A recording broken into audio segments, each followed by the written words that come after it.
Masa'y nahaharap sa malaking problema. Di lang sobrang kahirapan kundi yung sistema.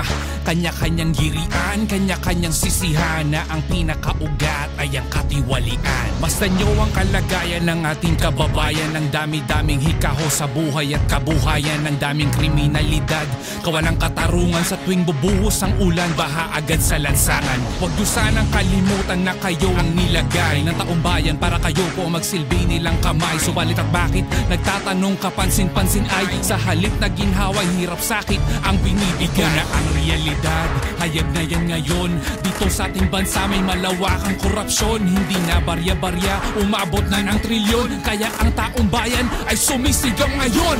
Pakinggan nyo ang